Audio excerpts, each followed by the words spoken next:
Durant ma maladie, en fait, j'ai eu contact avec l'association Savoir Patient par le marrainage.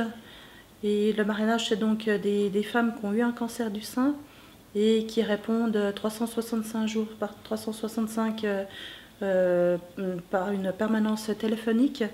Et j'ai eu contact avec une marraine, j'ai été bien prise en charge à un moment où vraiment j'étais au creux de la vague. Et du coup, je me suis intéressée un peu plus à cette association et voilà, je suis rentrée dedans et je suis bien dedans maintenant.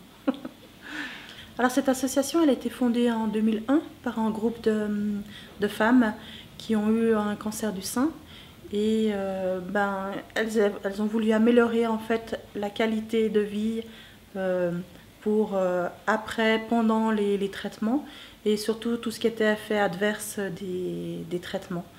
C'est vrai que la prise en charge est vraiment super bien durant la maladie. Et seulement au moment des effets adverses, il y a quand même pas mal de choses qui arrivent et des fois on se sent désemparé. Et là, l'association a mis en place un service de physiothérapie pour après les opérations, pour prendre en charge tout ce qui était lymphodème ou bien toutes les douleurs qu'on peut avoir après un cancer du sein. Alors au mois d'octobre, oui, là ça va partir très fort le 5 octobre avec le match, le Genève Hockey Club qui organise une soirée Pink et ils vont jouer contre Davos. Et cette soirée va être une soirée de sensibilisation pour le cancer du sein.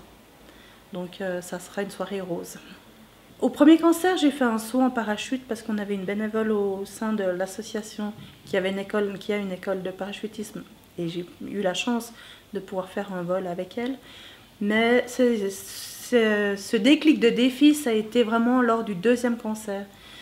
Ce corps m'a tellement fait mal, j'ai tellement souffert avec ce corps que j'ai voulu prendre ma revanche sur ce corps, sur mon corps. Et du coup, c'est vrai que c'est un petit peu, là actuellement, c'est un petit peu nos limites, tout en étant quand même surveillée. Disons que je fais ça quand même dans les règles de sécurité. Voilà. Donc oui, j'ai fait 13 km à la nage l'année passée. J'ai fait la traversée du lac entre Saint-Gingolph et la plage de Vevey.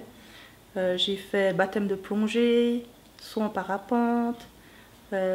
Et là, cette année, j'ai fait un trail de 30 km. Et là, j'avoue que j'ai vraiment... Je pense que c'est le défi qui m'a le plus fait souffrir. Et là, j'ai senti tous les muscles de mon corps.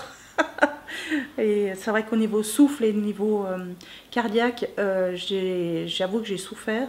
Parce que, en fait, avec les traitements, c'est vrai que ça endommage quand même un petit peu... ces parties-là, quoi. En tout cas, m'ont endommagé les poumons et mon cœur. Mais ça a été, quoi, voilà. J'ai fini. J'ai fini. Alors, le défi est là pour la fin de l'année. Alors, j'attends encore un hockey. J'attends le hockey de mon chirurgien. Ça sera certainement la coupe de Noël, nager dans le lac au mois de décembre, mi-décembre, dans une eau à, je sais pas, 5-8 degrés. À toutes celles qui se battent, je dirais que oui.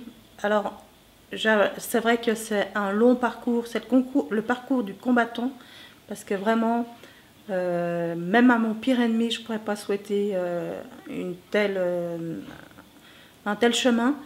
Mais j'espère qu'elles s'en sortiront et il faut y croire, quoi. Il faut aller de l'avant et y croire et se battre. Et voilà, quoi, ensemble on est plus fortes et surtout ne pas avoir peur d'appeler à l'aide parce que si on peut avoir une autre personne qui a eu aussi un cancer du sein qui puisse nous soutenir, c'est quand même bien. C'est vrai que la famille, les amis, c'est bien, mais une femme qui a aussi eu un cancer du sein, ça peut beaucoup aider.